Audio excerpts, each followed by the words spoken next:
It's March 21st. Got the bees out to their new location out here between a couple of watermelon fields. One there and one there. Here in South Alabama, way out in the country. Here are the pallets, 32 hives. We peeked in on them. A few of them kind of spot checked them. Some are basically, most are strong.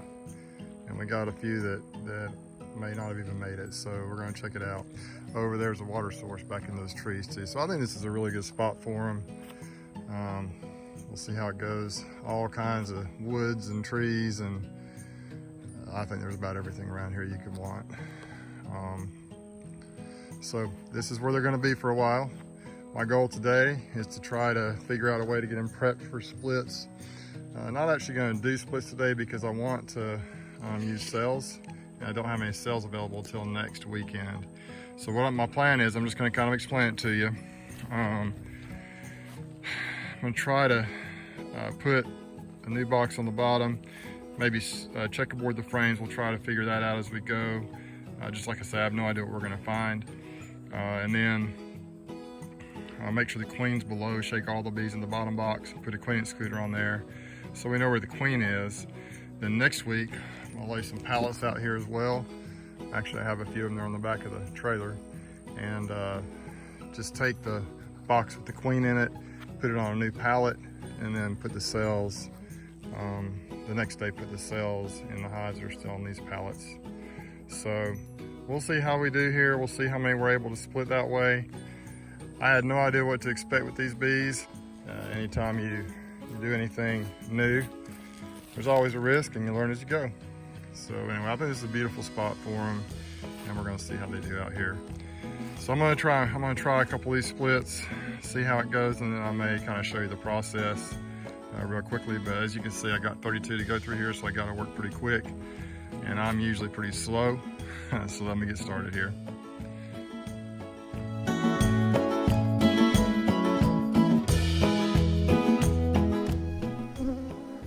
All right, finally found one strong enough I think I can do a video on.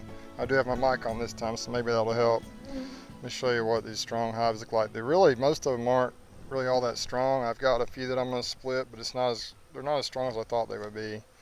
This one, however, I think is.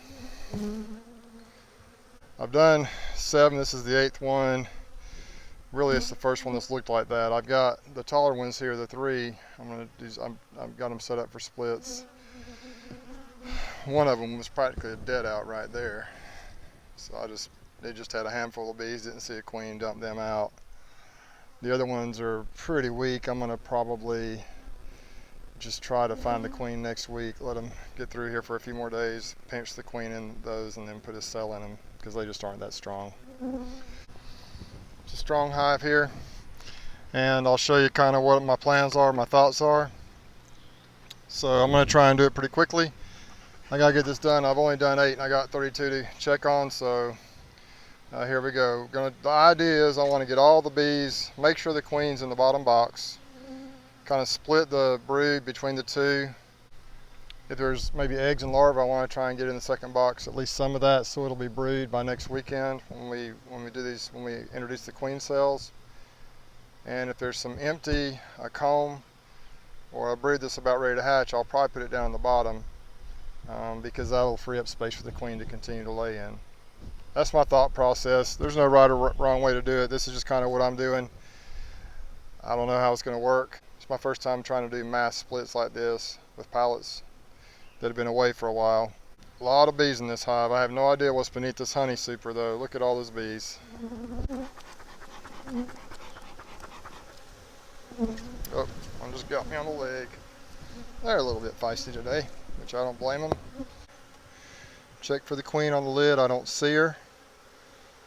So what I'll do is I'll bump these bees in front of the hive so they can go back in. And they should just find their way back in. Now I'm going to take this over to the side here. I'm going to scrape off the extra comb on the lid here. What I found works pretty well. Set the lid down here. I'm trying to keep it all compact here because I'm videotaping this. I've been more spread out on the previous hives I've done here. So what I'm doing is I'm going to take the honey box, set it down here on the lid. But I'll bring this honey super over so you can see how many bees there are in here. Well, I'm just smoking them down. That's not going to help you be able to see, but there's a bunch of bees.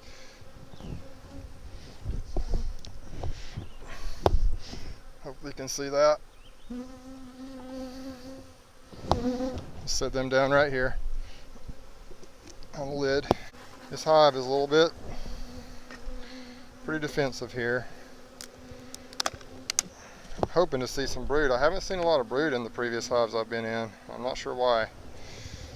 So each frame I take out, there's really not much on that. A little honey on the outside. Shaking all the bees in the box. And my idea is this box over here is going to be the one that I put over the queen excluder. Little honey right here. See quite a few drones. Not much going on that frame either. Shake them. Should be getting into a little bit of a brood nest here. I'm seeing pollen, nectar.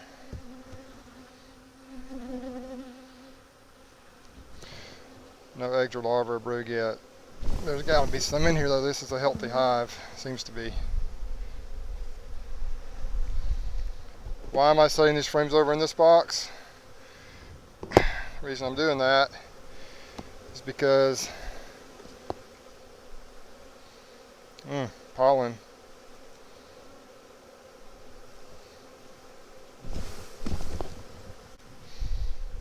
All I've seen so far is food. No evidence of baby bees being made. I'm going to refill my smoker here. See a lot of bees. Now we're getting in a little brood here maybe.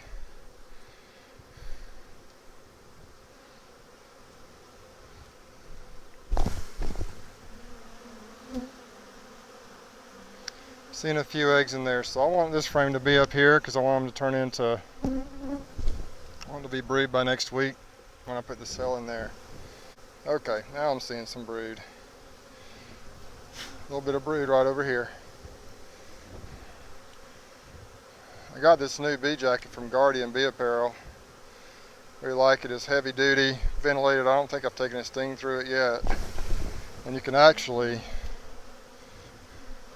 yeah, we got a little bit of brood, but mostly larvae and eggs, so I'm going to put them in here.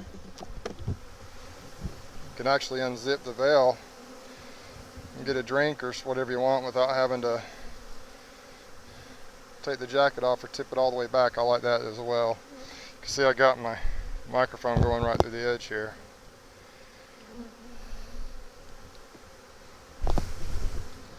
Okay, we'll do that. It's going to be 3 frames of brood up here, or 3 frames of, there's really not a lot of capped brood in here, but there's a lot of eggs and larvae.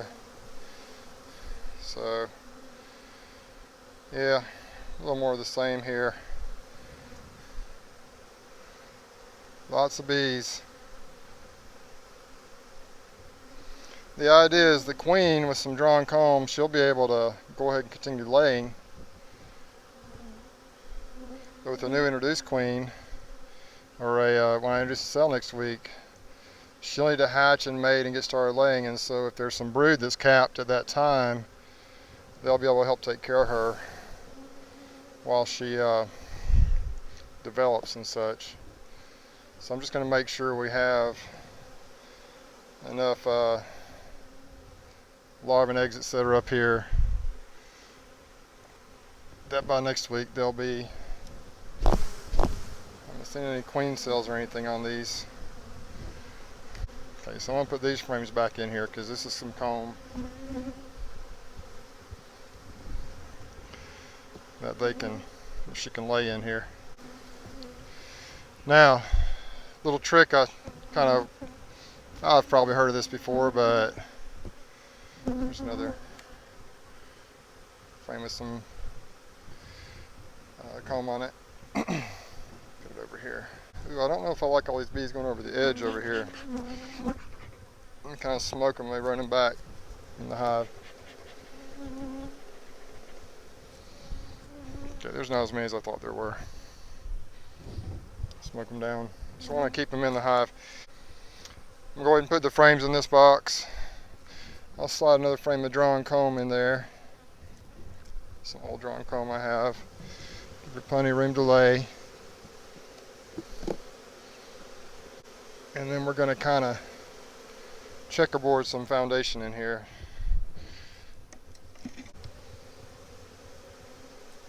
Kind of, well,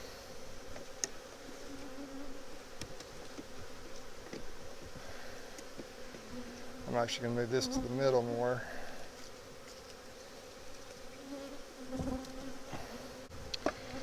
In case y'all haven't noticed, this is my first time doing something like this, so I'm figuring out as I go, so don't think I'm totally crazy, even though I kind of am.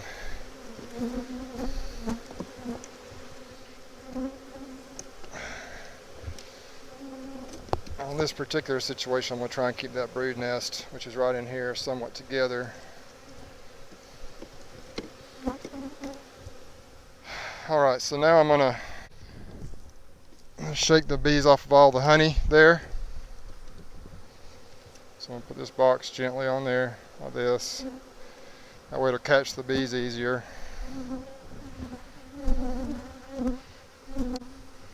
Just want to get every bee, make sure they're in the bottom. So just want to be sure we get the queen in the bottom. Because next week when I do splits, I'm going to take that bottom box and move it to a pallet somewhere else, like just somewhere else. And then put the cells in these original spots. Haven't seen the queen yet. These are just frames of pure honey. We got a little bit of brood right there, a little bit of eggs and such right in this area. So she could be up here in these top honey boxes. There's some brood up there, so this will be okay. This will be good. I know in a lot of places they do double deeps.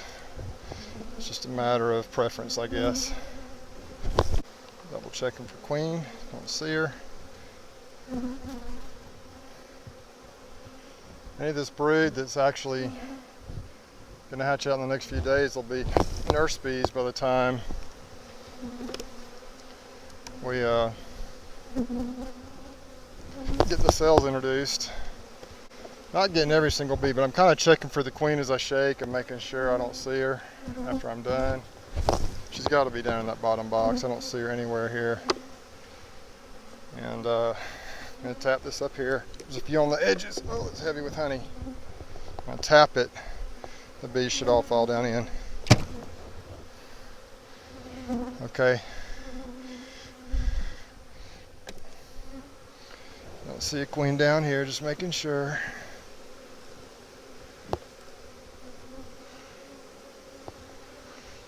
I'll tap this out in front of the hive here.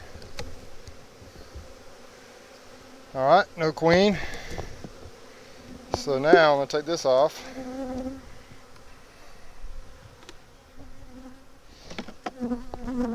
Smoke them a little bit, make sure I don't, try not to smash any if I can help it. It's an old queen excluder here.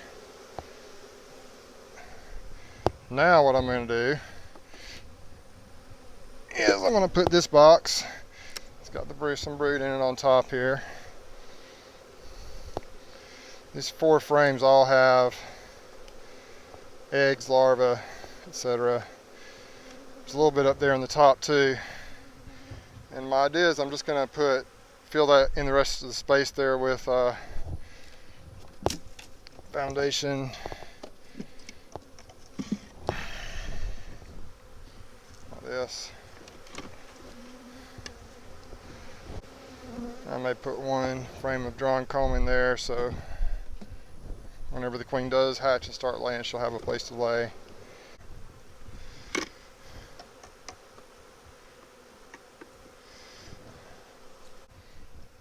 I've used this principle a lot in splits because I have a hard time finding the queen sometimes when there's a lot of bees. And so if you shake all the bees in the bottom box and put a queen excluder over the top, you know she's not going to be in this box or in the honey box whenever we come back in in a week from, or next Friday, hopefully. It's Saturday today. I'll put this on here, and remember, Remember this this box has quite a bit of honey, but it's also got a little bit of brood in it. So the idea is that with the brood up here, it'll draw the bees up through the queen excluder, and it'll be full of bees when we go to split next week, which is what you want. So when the split happens, we'll have plenty of bees in both hives, hopefully. These bees have had quite the adventure, and it continues on. Now they're out here on watermelons for a while. So quickly in review, we took some frames of brood, put them up in here. Mostly, my theory is eggs, larvae, will pretty much be cap brood by next weekend. Left some brood down here, and also some empty cells. Shook all the bees in the bottom box, hopefully ensuring that the queen is down there. With the brood up here, the bees will come up through here. There's also some brood up here in this box with a lot of honey too. Next week what I'll do is come out here Friday, 6 days from now. The idea is I'll pull these two boxes off, pull the queen excluder off, take the bottom box with the queen in it, put it on a pallet over there somewhere, drop this box and this box down, and put a queen cell in there next Saturday, a day later. And theoretically that queen cell will hatch. She'll get mated. The queen will carry on business as usual in this hive. We'll have a brand new queen in this hive that will also begin laying, and everybody will be happy, and we'll have a split. This was the strongest hive I've been in so far. They are not actually as strong as I thought they would be overall, but we'll figure it out. We'll get them going, and hopefully we'll end up with some nice strong hives out here. But this is just one way to do it. There's no really right or wrong way to do it. Everybody has their own opinion. I think it'll work. Boy, after all 32 of these, I'll tell y'all what. Sometimes I think I want to be a beekeeper full time, but it's dang hard work. Mixed reviews on the splits. The taller ones are all in pretty good shape, ready to be split. Shorter ones, either they need a new queen, or I'm just going to leave them alone. Let's the extras on, we're just going to replace the queens next week with the cell. So, had 2 that were total loss, the rest survived, and most of them were good and strong, but not quite as strong as I thought they would be. Learning experience, and I'm tired. I'm gonna call it a day. Subscribe if you want. On the next video.